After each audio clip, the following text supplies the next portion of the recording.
Hey, it's Crazy Kid. Welcome to BYU Week 12. I gotta talk about this drone first.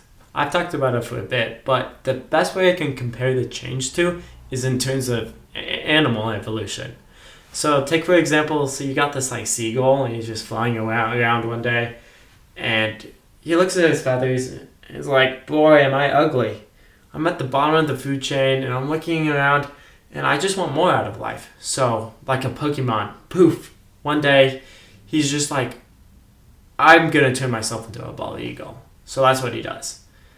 The same thing applies with my drone.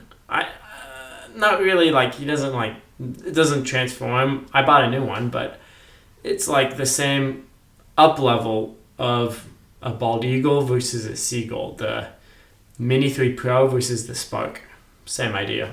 What I want to get at is like they're familiar objects like that old car versus a new car, like a pair of broken-in shoes versus non-broken-in shoes, or a book you've been reading you're halfway through, or songs that you've listened to your entire life, or your family. These things provide so much more value as opposed to just looking at them at face value. It's like maybe sentiment. So take Warren Buffett, for example.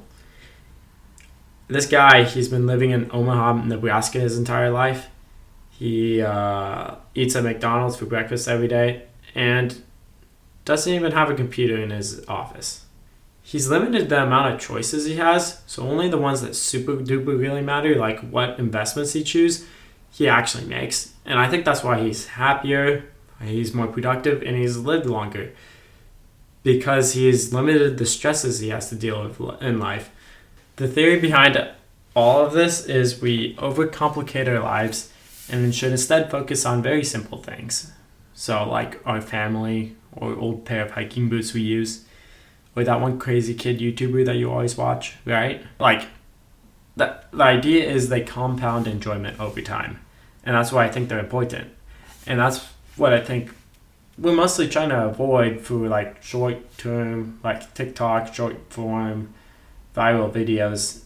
And we're not seeking out very important long-term relationships with people and also objects